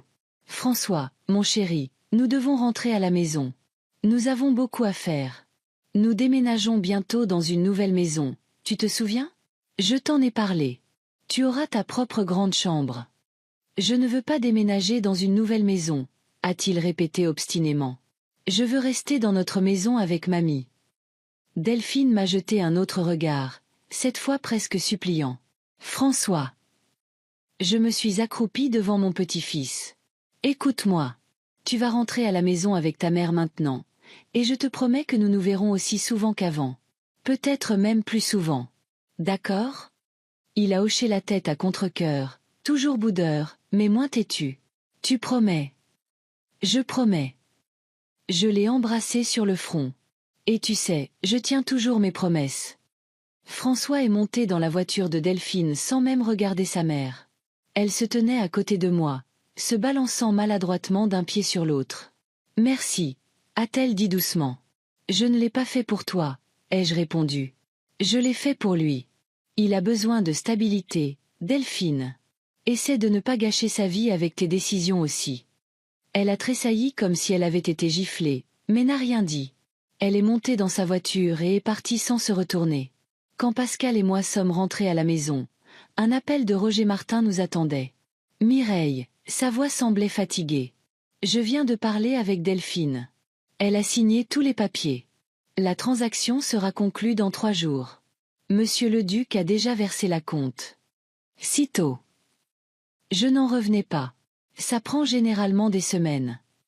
Pas quand l'acheteur est si intéressé et le vendeur si motivé. Roger a fait une pause. « Mireille, je sais que c'est difficile à entendre pour vous en ce moment, mais je dois vous le dire, Delphine obtient près de 20% de plus que la valeur marchande pour la maison. C'est une très bonne affaire. Pour elle, ai-je dit amèrement. Pas pour moi. Elle a mentionné qu'elle vous a trouvé un appartement près du centre-ville. C'est un studio, mais c'est dans un beau quartier et elle paiera 1 an de loyer à l'avance. Et puis... » Roger a soupiré lourdement. C'est tout ce qu'elle a dit. « Mireille, je suis tellement désolée. Si vous voulez contester la transaction, nous devons agir vite. » « Non, Roger. » J'ai secoué la tête même s'il ne pouvait pas me voir. « Laisse tomber. Je ne vais pas me battre contre ma propre fille pour un toit. »« Vous êtes sûr ? » ?»« Oui, » ai-je dit fermement. « Laisse-la vivre avec sa décision et avec les conséquences. » Après avoir raccroché, je suis restée assise longtemps à regarder par la fenêtre. Dans le jardin, des fleurs blanches dont je ne connaissais pas le nom étaient en fleurs. Le vent les balançait légèrement, et elles me faisaient un signe de tête comme si elles étaient d'accord avec quelque chose. 3 jours s'étaient écoulés depuis que j'avais emménagé chez Pascal. 3 jours qui semblaient à la fois un instant et une éternité. Pendant ce temps, j'ai appris à ne pas me réveiller en pensant que j'étais à la maison, à ne pas chercher mes pantoufles sous le lit, à ne pas essayer d'allumer l'interrupteur qui n'était plus là où il était avant. 3 jours, ce n'est pas long pour prendre de nouvelles habitudes, mais quand on a 68 ans, le temps semble différent. Chaque perte quotidienne semble être une perte irremplaçable. Ce matin-là, Pascal a proposé que nous allions au centre commercial. J'avais besoin d'acheter quelques affaires car la plupart de mes vêtements étaient encore à la maison. J'ai accepté, même si le shopping n'a jamais été mon activité préférée. Le café s'est avéré être un endroit agréable avec de grandes fenêtres et des tables en bois. Nous avons commandé du café et des viennoiseries. J'ai à peine touché les miennes, mais Pascal ne semblait pas le remarquer. Elle parlait avec enthousiasme de ses projets pour le week-end, du projet scolaire de Théo et de la nouvelle coiffure qu'elle apprenait pour son salon. J'écoutais d'une oreille distraite, regardant par la fenêtre, quand j'ai vu une voiture familière garée de l'autre côté de la rue. Grégoire, l'ex-mari de Delphine et le père de François, en est sorti. Il avait toujours l'air un peu débraillé, mais maintenant il portait un costume, ce qui m'a surprise. Il préférait habituellement les jeans et les t-shirts avec des logos d'entreprise informatique. François est sorti de la voiture derrière lui, portant un sac à dos. « Pascal » ai-je interrompu son histoire. « Regarde, c'est Grégoire et François. » Elle s'est retournée. « Vraiment ? Qu'est-ce qu'ils font ici ? C'est un jour d'école. »« Je ne sais pas, » ai-je froncé les sourcils. Mais Grégoire porte un costume pour une raison quelconque. C'est étrange. Nous les avons regardés traverser la rue et entrer dans le bâtiment d'en face. C'était un centre de bureau local qui abritait des cabinets d'avocats, des agences d'assurance et d'autres entreprises similaires. Nous avons fini notre petit déjeuner et sommes allés faire les magasins. Pascal a insisté pour m'acheter une nouvelle garde-robe. Même si j'ai résisté, je ne voulais pas être un fardeau. Mais ma fille aînée savait comment obtenir ce qu'elle voulait. Nous avons passé presque toute la journée au centre commercial. Au déjeuner, Pascal a soudainement demandé « Tu penses que Delphine a déjà conclu la vente ?» J'ai soupiré. Roger a dit que la transaction est prévue pour aujourd'hui. Monsieur le duc doit payer le montant restant et la maison deviendra officiellement sa propriété. Et que fera-t-elle ensuite? Pascal n'a pas caché l'animosité dans sa voix. S'acheter une nouvelle maison? Vivre heureuse pour toujours avec l'argent qu'elle a obtenu en t'expulsant? Pascal, s'il te plaît, ai-je dit en me frottant les yeux avec lassitude. Je ne veux pas en parler. Pas maintenant. Nous sommes rentrés vers 17 heures. Étienne était déjà là, ce qui a surpris Pascal. Il ne rentrait habituellement pas avant 19 heures. Il avait l'air agité. « Qu'est-ce qui se passe ?» a demandé Pascal en enlevant son manteau. « Pourquoi es-tu à la maison si tôt ?» Un client a annulé une réunion de manière inattendue, a-t-il répondu. Mais ce n'est pas important. Delphine m'a appelé. Je me suis figé, tenant les sacs de courses dans mes mains. Qu'est-ce qu'elle voulait? La voix de Pascal est devenue froide. Elle te cherchait, Mireille. Étienne s'est tourné vers moi. Elle a dit qu'elle avait essayé d'appeler ton téléphone. J'ai sorti mon téléphone de mon sac. En effet, il y avait 3 appels manqués de Delphine et un message. Maman, appelle-moi d'urgence. C'est important. Qu'est-ce qui ne va pas? J'ai senti mon estomac se nouer d'inquiétude. François va bien. Il va bien, m'a rassuré Étienne. Mais il semble que Delphine ait des problèmes. Elle a dit que Monsieur le Duc s'est retiré de la vente. Quoi? Pascal n'a pas pu cacher sa surprise. Mais pourquoi? Roger a dit que tout était prêt. Delphine n'est pas entrée dans les détails, mais d'après ce que j'ai compris, Monsieur le Duc a appris l'expulsion de la mère âgée et a décidé qu'il ne voulait pas avoir affaire à ce genre de maison. Ou du moins, c'est ce qu'elle m'a dit. Je me suis lentement affalée sur une chaise, ne sachant que ressentir. Le soulagement que la maison ne soit pas vendue, l'inquiétude pour ma fille, qui comptait sans aucun doute sur cet argent, ou une étrange satisfaction, presque malveillante, que la justice ait en quelque sorte prévalu. Elle t'a demandé de la rappeler dès que possible, a ajouté Étienne. J'ai hoché la tête, mais je ne me suis pas précipitée pour prendre mon téléphone. Une partie de moi voulait contacter ma fille immédiatement, connaître les détails, peut-être même offrir mon aide. Mais une autre partie, celle qui souffrait encore de sa trahison, résistait. À ce moment-là, le téléphone a sonné à nouveau. L'écran s'est allumé avec le nom de Delphine. J'ai pris une profonde inspiration et j'ai répondu. « Maman !» Sa voix semblait tendue. « Enfin !» J'ai essayé de te joindre toute la journée. J'étais avec Pascal au centre commercial, ai-je répondu calmement. Qu'est-ce qui s'est passé, Delphine? Il s'est retiré de la vente, a-t-elle lâché. Monsieur le Duc. Il est juste venu aujourd'hui et a dit qu'il avait changé d'avis. Il a rendu la compte et est parti. Pourquoi? Ai-je demandé, même si je connaissais déjà la réponse. Elle a hésité. Il a dit qu'il avait appris comment j'avais obtenu la maison, qu'il ne voulait pas avoir affaire à ce genre de propriété. Quelque chose à propos du karma et de l'énergie de la maison. Complètement absurde. Je suis restée silencieuse, ne sachant que dire. Maman, je ne sais pas quoi faire, a-t-elle dit désespérément. J'ai déjà versé un acompte pour un nouvel appartement et commandé des meubles. Je comptais sur cet argent. Trouve un autre acheteur, ai-je suggéré. J'ai essayé, a presque crié Delphine. J'ai appelé 2 autres agents immobiliers, mais il semble que l'histoire se soit déjà répandue en ville. L'un a dit carrément qu'il serait difficile de vendre une maison avec une telle réputation. Et le second a proposé un prix 30% inférieur à la valeur du marché. Delphine, ai-je essayé de parler calmement. Je ne sais pas comment je peux t'aider. La maison est à toi. Tu voulais la vendre. C'est ta décision et ton problème. Mais tu peux revenir, a-t-elle dit soudainement. Si tu reviens, on peut faire comme si de rien n'était. On dira que tu étais juste en visite chez Pascal. Les gens arrêteront de parler et je trouverai un acheteur. Je n'en croyais pas mes oreilles. Tu veux que je revienne juste pour que tu puisses vendre la maison sans aucun problème? Delphine, je ne reviens pas, ai-je dit fermement. Je vis avec Pascal. Je suis heureuse ici et je ne vais pas faire semblant que rien ne s'est passé. Mais maman. Non, Delphine. Tu as pris ta décision. Maintenant, vis avec les conséquences. J'ai raccroché, me sentant étrangement soulagée. Pour la première fois depuis longtemps, je ne me suis pas précipitée pour résoudre les problèmes de ma fille. Je n'ai pas sacrifié mes intérêts pour son bien-être. Le lendemain, Marthe, la collègue de Delphine du magasin d'électroménager, m'a appelée. Nous n'étions pas particulièrement proches, mais nous parlions parfois quand je passais au travail de ma fille. Mireille, bonjour, a-t-elle dit doucement, comme si elle avait peur d'être entendue. Je suis désolée de vous déranger, mais je pensais que vous devriez savoir. Qu'est-ce qui ne va pas, Marthe? Ai-je demandé, Tendu. Delphine est venue au travail aujourd'hui et tout le monde. Eh bien, vous savez, tout le monde agit un peu bizarrement avec elle. Quelqu'un leur a dit que vous l'aviez mise à la porte de votre maison et maintenant beaucoup d'employés.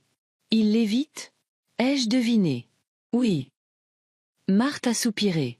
Vous savez, Mireille, Boisjoli est une petite ville.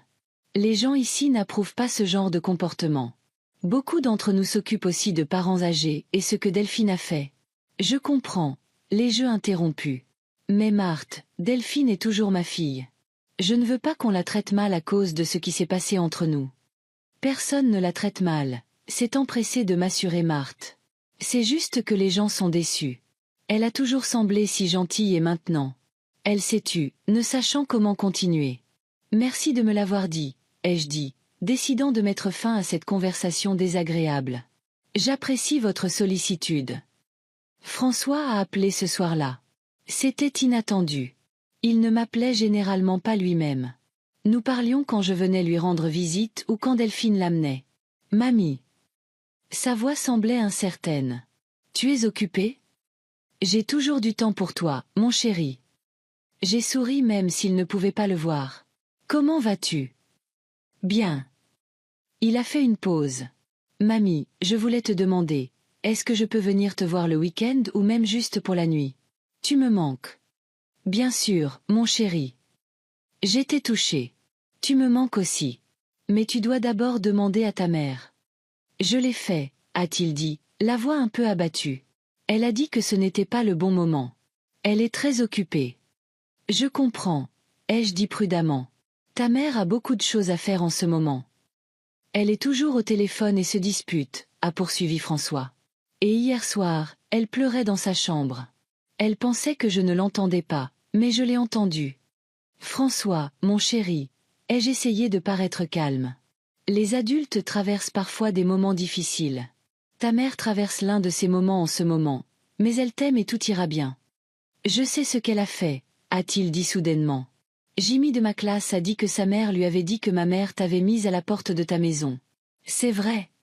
C'est une situation compliquée, François.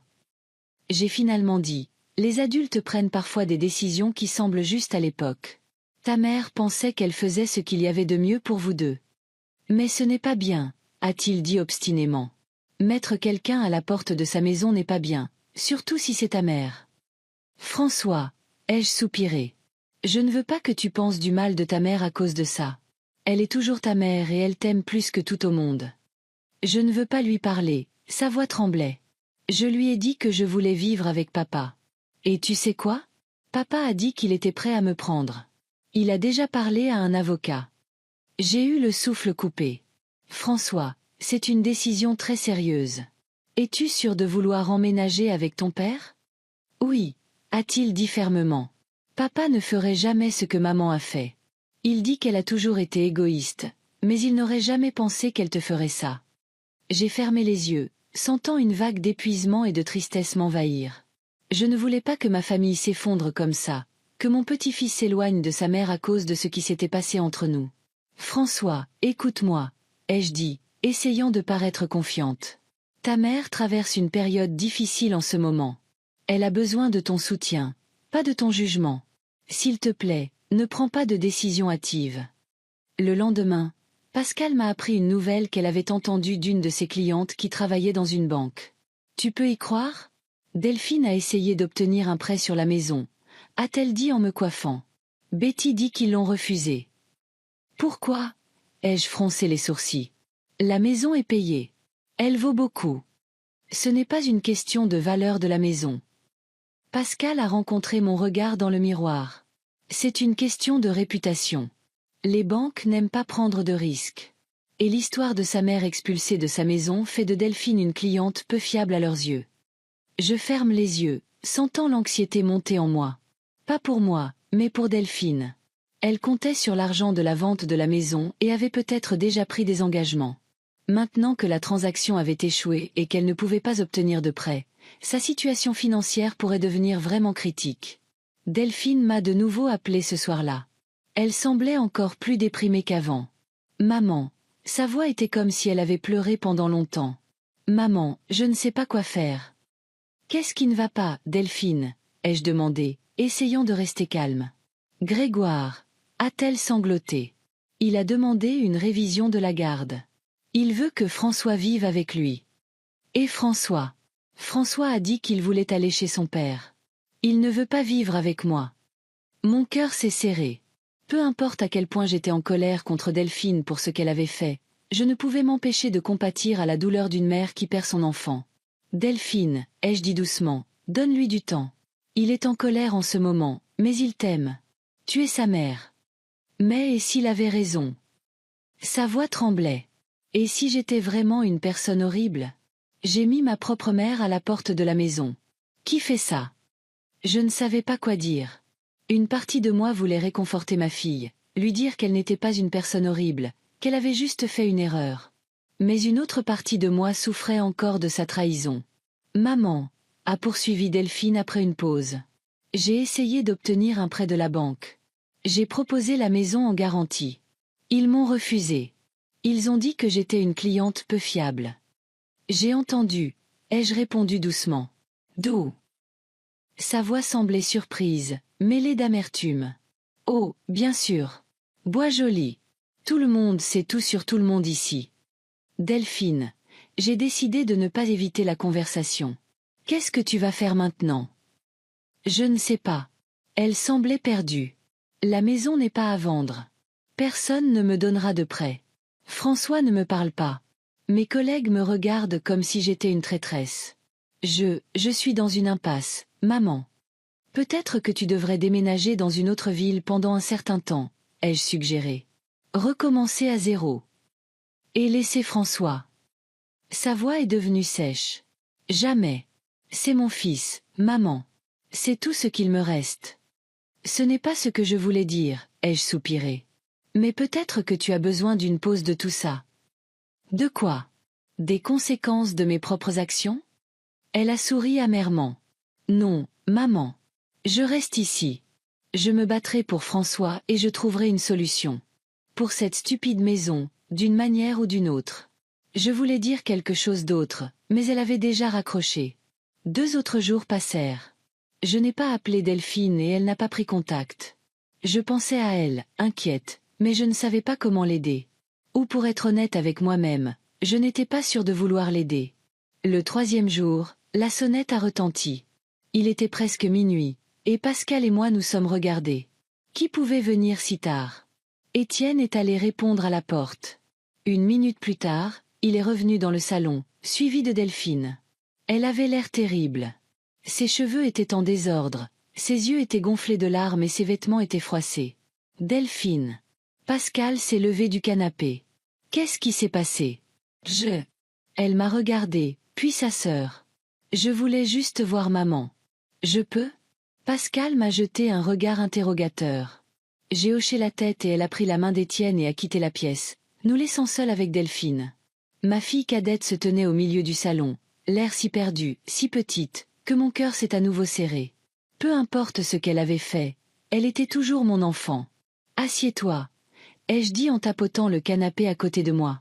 Elle s'est assise à côté de moi, ne me regardant toujours pas.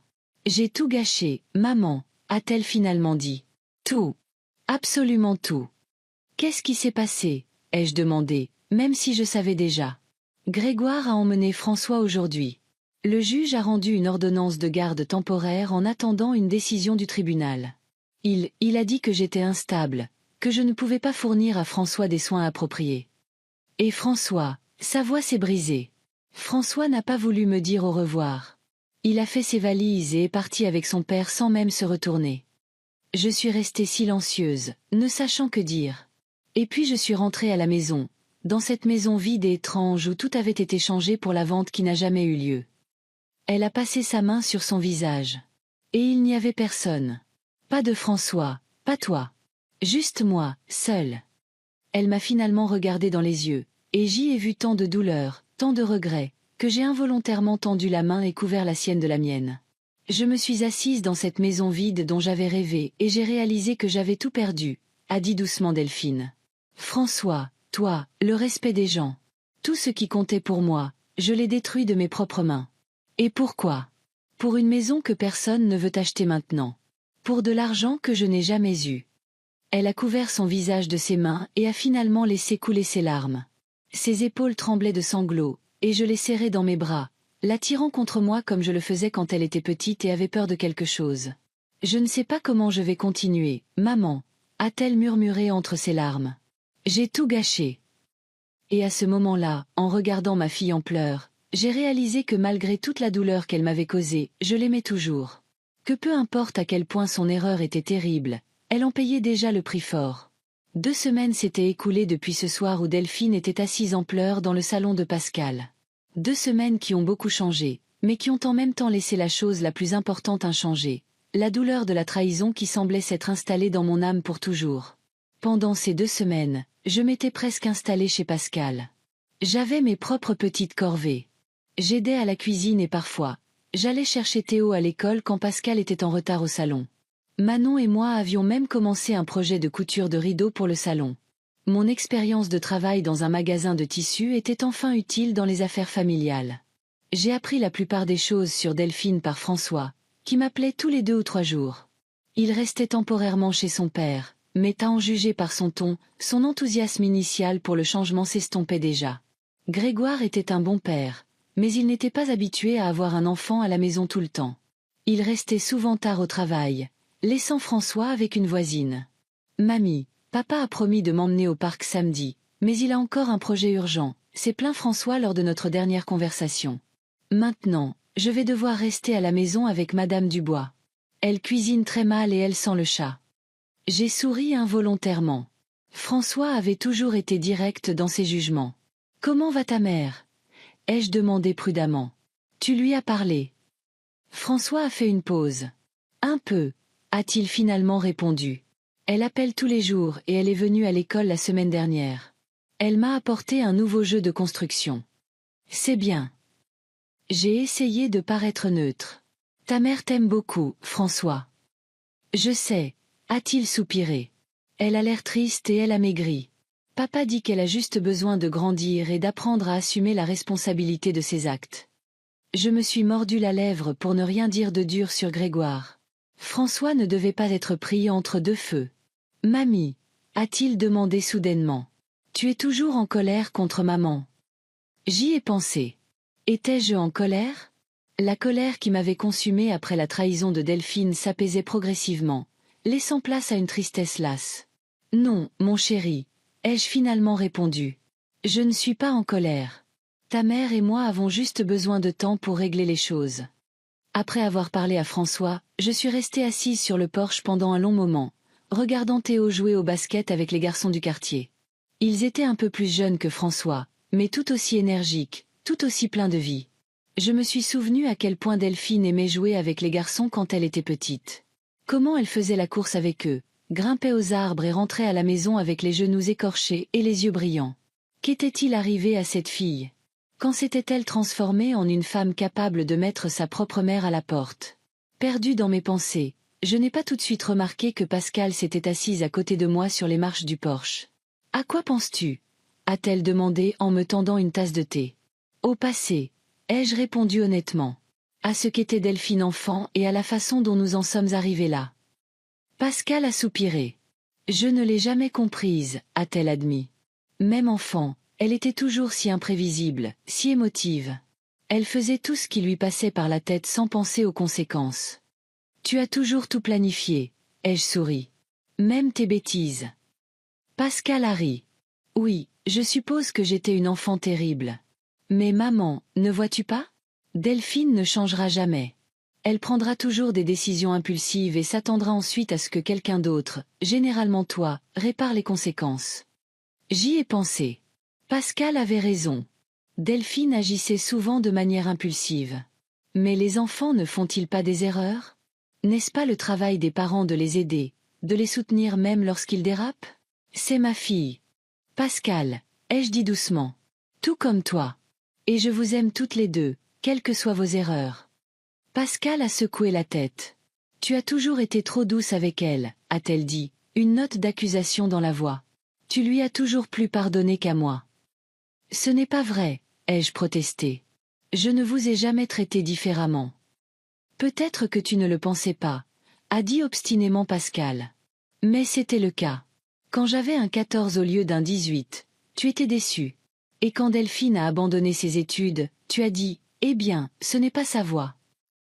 Je voulais argumenter, mais j'ai soudain réalisé que Pascal avait raison. J'avais des exigences différentes envers mes filles. J'attendais la perfection de Pascal parce que je savais qu'elle en était capable. Et je pardonnais beaucoup à Delphine parce que... Pourquoi? Parce que je pensais qu'elle était plus fragile, moins capable de gérer la vie. Le bruit d'une voiture s'arrêtant a interrompu notre conversation. Pascal s'est tendu, fixant le véhicule qui approchait. « C'est Delphine », a-t-elle dit, la voix froide. La voiture s'est arrêtée devant notre maison. Delphine est sortie, regardant autour d'elle avec incertitude. Elle tenait un sac. Elle avait l'air hagarde et pâle. Rien à voir avec la femme confiante qui m'avait froidement dit 2 semaines plus tôt que je devais quitter la maison. « Salut », a-t-elle dit avec incertitude en s'approchant du porche. « Je peux entrer. » Pascal m'a regardé, attendant que je dise quelque chose. J'ai hoché la tête. « Bien sûr », a dit Pascal, bien que son ton ait clairement indiqué qu'elle aurait préféré refuser. « Entre ». Nous sommes entrés toutes les trois dans la maison. Delphine froissait nerveusement le sac dans ses mains, qui, comme il s'est avéré, contenait une tarte. « Je l'ai faite », a-t-elle dit en l'attendant à Pascal. Je sais que c'est idiot, mais je me suis souvenu que maman disait toujours qu'on ne devait pas venir les mains vides. Pascal a pris la tarte avec un visage de pierre. « Merci », a-t-elle dit sèchement. « Je vais faire du thé. » Elle est allée dans la cuisine, nous laissant Delphine et moi seuls dans le salon. Ma fille cadette s'est assise avec incertitude sur le bord du canapé, se sentant clairement mal à l'aise. « Comment va François ?» ai-je demandé, essayant de briser le silence gênant. « Mieux. » Delphine a souri faiblement. Il me parle à nouveau. Il a même accepté de passer le week-end avec moi quand le tribunal décidera de la garde. C'est bien, ai-je hoché la tête. François t'aime, Delphine. Il a juste besoin de temps. Je sais, elle a baissé les yeux. Maman, je suis venue pour parler de ce qui s'est passé. De ce que j'ai fait. À ce moment-là, Pascal est revenu avec un plateau de tasses de thé. Elle a posé silencieusement le plateau sur la table basse et s'est assise dans le fauteuil en face de nous. « Vas-y », a-t-elle dit en regardant sa sœur. « Nous écoutons. » Delphine a pris une profonde inspiration. « J'ai fait une terrible erreur », a-t-elle commencé, me regardant dans les yeux. « Ce que je t'ai fait, maman, c'est impardonnable. Je le sais. Et je comprendrai si tu ne peux jamais me pardonner. » Je suis restée silencieuse, attendant qu'elle continue. Quand tu m'as cédé la maison, j'ai vu une opportunité. Une opportunité de commencer une nouvelle vie, d'assurer l'avenir de François, d'être enfin indépendante. Et je me suis focalisée sur cette idée sans penser à ce que cela signifiait pour toi. Pas seulement pour maman, a interrompu Pascal. As-tu pensé à ce que cela signifierait pour François de voir sa mère mettre sa grand-mère à la porte de sa maison? Delphine a pâli encore plus. Non, a-t-elle dit doucement. Je n'y ai pas pensé. Je n'ai pensé à rien d'autre qu'à l'argent que je pourrais obtenir de la vente de la maison. J'étais obsédée par cette idée. Et maintenant, ai-je demandé, que vas-tu faire? Delphine a levé les yeux vers moi. Je suis venue demander pardon, a-t-elle dit. Et proposer de te rendre la maison légalement. C'est ta maison, maman. Elle l'a toujours été et le sera toujours. Il y a eu un long silence. J'ai regardé ma fille cadette, si perdue, si repentante. Une partie de moi voulait accepter immédiatement, reprendre la maison et retourner à mon ancienne vie. Mais une autre partie de moi comprenait que plus rien ne serait jamais comme avant. « Et toi ?» ai-je demandé. « Et François ?» Delphine haussa les épaules. « Je ne sais pas », a-t-elle répondu honnêtement. « Je trouverai un autre appartement, je suppose. J'économiserai pour un acompte sur mon propre logement. Ce n'est pas si important. »« C'est important », ai-je insisté. « Tu es ma fille, Delphine, et François est mon petit-fils. Votre avenir est important pour moi. »« Après ce que j'ai fait ?» a-t-elle demandé avec incrédulité. « Même après ça ?» ai-je hoché la tête. Pascal a fait un bruit qui ressemblait à un reniflement, mais je n'y ai pas prêté attention. « Delphine » ai-je continué. « Pourquoi as-tu fait ça? Je ne parle pas de la vente de la maison. Je parle de la façon dont tu m'as dit de partir. Comment as-tu pu dire ces mots? Delphine a baissé la tête et j'ai vu des larmes couler sur ses mains jointes. J'étais en colère, a-t-elle murmuré. Contre toi, contre le monde entier, contre moi-même. Tu sais, je me suis sentie comme une ratée toute ma vie. Surtout à côté de Pascal. Elle a toujours été parfaite, intelligente, organisée, réussissant tout. Et moi, j'ai toujours tout gâché, tout ce que j'ai jamais essayé. Pascal écoutait avec une expression indéchiffrable sur son visage. Et quand tu m'as cédé la maison, au début j'étais si reconnaissante, a poursuivi Delphine. Mais ensuite j'ai commencé à penser que tu ne l'avais pas fait parce que tu croyais en moi, mais parce que tu avais pitié de moi. Parce que tu penses que je suis incapable de faire quoi que ce soit sans ton aide. Ce n'est pas vrai, ai-je dit doucement. Peut-être, haussa les épaules Delphine. Mais je l'ai cru. Et cette pensée me rongeait. Et puis l'opportunité de vendre la maison s'est présentée. D'obtenir l'argent, de prouver que je pouvais subvenir à mes besoins et à ceux de François, d'être indépendante. En expulsant ta propre mère. Pascal n'a pas pu s'empêcher de demander. Je ne le voyais pas comme ça. Delphine a regardé sa sœur. Je me suis convaincue que ce serait mieux pour tout le monde. Que maman serait plus heureuse dans un appartement où elle n'aurait pas à déneiger ou à réparer un toit qui fuit. Que François aurait une meilleure éducation. Que je serais enfin digne. Digne de quoi? Ai-je demandé. De respect, a-t-elle répondu simplement. Le tien, celui de Pascal, le mien. Je suis si fatiguée d'être une déception constante. J'ai senti quelque chose se serrer dans ma poitrine. Avais-je vraiment fait en sorte que ma fille se sente ainsi? Mon inquiétude, mon soutien, avait-il été perçu par elle comme un rappel constant de son inadéquation? Delphine, je lui ai pris la main. Je ne t'ai jamais considérée comme une déception. Jamais. Vraiment. Elle a levé les yeux vers moi, les yeux rougis. Et toi, Pascal? Tu as toujours pensé que j'étais irresponsable et peu fiable, n'est-ce pas? Pascal a hésité. Elle a bafouillé. Ce n'est pas que je pensais que tu n'étais pas fiable. Nous avons juste des approches différentes de la vie. J'aime planifier. Tu aimes être spontané. C'est une façon diplomatique de dire oui, a dit Delphine avec un sourire amer. D'accord. Pascal s'est redressé. Oui. Parfois, j'ai pensé que tu étais irresponsable. Quand tu as abandonné tes études, quand tu changeais de travail tous les 6 mois. Quand tu es tombée enceinte sans être sûre que Grégoire t'épouserait. Quand? Pascal, ai-je dit d'un ton d'avertissement.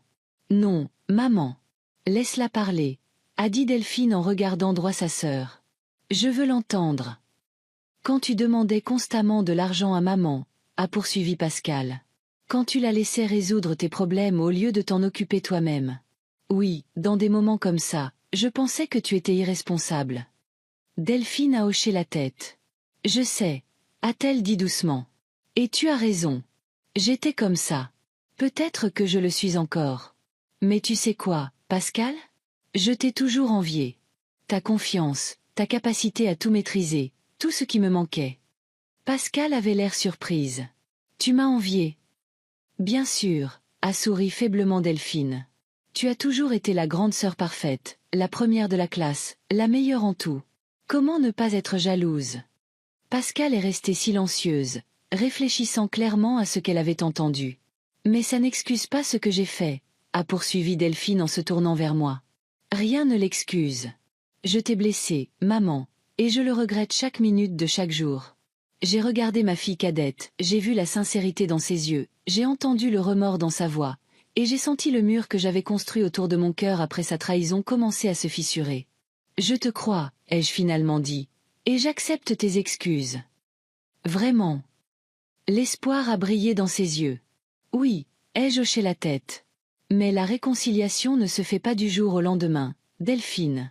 La confiance doit être reconstruite. Je sais. Elle m'a serré la main. Je suis prête à tout. Je te rendrai la maison. J'appellerai Roger aujourd'hui. Je me suis demandé. Est-ce que je voulais retourner à la maison après tout ce qui s'y était passé? Et qu'adviendrait-il de Delphine et François? Non. Ai-je finalement décidé? Tu n'as pas à me rendre la maison. Quoi? Se sont exclamés Delphine et Pascal à l'unisson. La maison restera tienne, ai-je dit en regardant Delphine. Mais j'ai une autre solution. Vivons Y ensemble. Toi, moi et François, quand il sera prêt. La maison est assez grande pour nous tous. Delphine me regarda avec étonnement. Tu veux vivre avec moi après ce que j'ai fait? Tu es ma fille, ai-je répondu simplement. Et je veux faire partie de ta vie et de celle de François. Maman, tu es sûre? Pascal avait l'air inquiète. Et si elle recommence? Elle ne le fera pas, a dit fermement Delphine. Je le promets. Jamais. Pascal avait toujours l'air peu convaincu, mais elle n'a rien dit. Alors c'est réglé, ai-je souri. Je rentrerai à la maison et nous essaierons de recommencer à zéro. Delphine a souri avec incertitude en réponse. Merci, maman, a-t-elle murmuré. Tu me donnes plus que ce que je mérite. Peut-être, ai-je convenu. Mais c'est ça, l'amour, n'est-ce pas? Donner plus qu'il ne le mérite. Pascal nous a regardés avec une expression compliquée sur son visage, un mélange d'incrédulité, d'inquiétude et peut-être d'une petite lueur d'espoir. Si c'est ce que tu as décidé, maman, a-t-elle finalement dit, je te soutiendrai. Mais Delphine, s'est-elle tournée vers sa sœur. Si jamais tu la blesses à nouveau. Je ne le ferai pas, a répondu fermement Delphine. Jamais. Cette nuit-là, allongée dans la chambre d'amis de Pascal, j'ai pensé à la décision que j'avais prise. Était-ce la bonne? Avais-je pardonné trop vite à ma fille? Risquais-je d'être à nouveau blessée? Mais ensuite, j'ai pensé aux paroles de Delphine, à la façon dont elle s'était sentie toute sa vie, pas assez bien, pas assez réussie par rapport à sa sœur, à la façon dont mes tentatives de l'aider étaient perçues comme une confirmation de son inadéquation, et à la façon dont, peut-être, la meilleure façon de l'aider maintenant n'était pas de résoudre ses problèmes à sa place, mais d'être là pour elle pendant qu'elle les résolvait elle-même. Une semaine plus tard, je suis rentrée à la maison. Les murs gris avaient été repeints dans des couleurs chaudes. Mes meubles, que Delphine n'avait pas eu le temps de vendre, étaient de retour à leur place. Mes photos étaient de nouveau accrochées au mur. Mais quelque chose avait changé. Cette maison ne serait plus jamais la même. Trop de choses s'étaient passées entre ces murs. François était ravi du nouvel arrangement. Le juge lui a permis de passer les jours de semaine avec sa mère et sa grand-mère et les week-ends avec son père. Et bien que Delphine ait encore l'air tendu en ma présence, et que je sursaute encore quand elle élevait la voix, nous apprenions à vivre à nouveau ensemble. Pas comme avant, comme une mère et une fille obéissantes, mais comme deux femmes adultes qui respectaient les limites de l'autre. Pascal nous rendait visite chaque semaine. Au début, elle observait nos tentatives de réconciliation avec une certaine lassitude, mais peu à peu, elle a commencé à se détendre, surtout quand elle a vu avec quelle sincérité Delphine essayait de réparer son erreur. Tu sais, m'a dit Pascal un jour alors que nous étions assises sur le porche à boire du thé et à regarder Delphine et François jouer au badminton sur la pelouse. Je n'aurais jamais pensé dire ça, mais je pense que Delphine a vraiment changé. Elle n'a pas changé, ai-je secoué la tête. Elle a grandi. Nous grandissons tous, Pascal. Parfois par des erreurs, parfois par la douleur. Mais ce n'est pas le nombre de fois où nous tombons qui compte. C'est que nous trouvons la force de nous relever et de continuer. Pascal a regardé sa sœur d'un air pensif. Peut-être que tu as raison, a-t-elle finalement dit. Peut-être que j'ai toujours été trop dure avec elle. Peut-être que je n'ai pas été assez dure, ai-je souri. Peut-être que, comme d'habitude, la vérité se situe quelque part entre les deux. Nous nous sommes assises dans un silence confortable, profitant de la chaude soirée et des rires venant de la pelouse. Je ne savais pas ce que l'avenir nous réserverait. Je ne savais pas combien de hauts et de bas nous attendaient encore sur ce chemin de la reconstruction de la confiance. Mais à ce moment-là, en regardant mes filles et mon petit-fils, j'ai ressenti une chose. L'espoir. L'espoir que malgré toutes les erreurs et les blessures, l'amour était encore plus fort que tout. La maison qui avait été une source de discorde pouvait maintenant devenir un lieu de réconciliation. Pas parfaite, pas instantanée, mais réelle, avec des difficultés, des doutes, des retours occasionnels de méfiance, mais aussi avec la possibilité de tout recommencer. Cette fois, plus sage, plus tolérante et plus gentille les unes envers les autres. Et c'est peut-être là le vrai sens du pardon, non pas dans l'oubli des griefs passés, mais dans la volonté, malgré eux, de construire un nouvel avenir ensemble.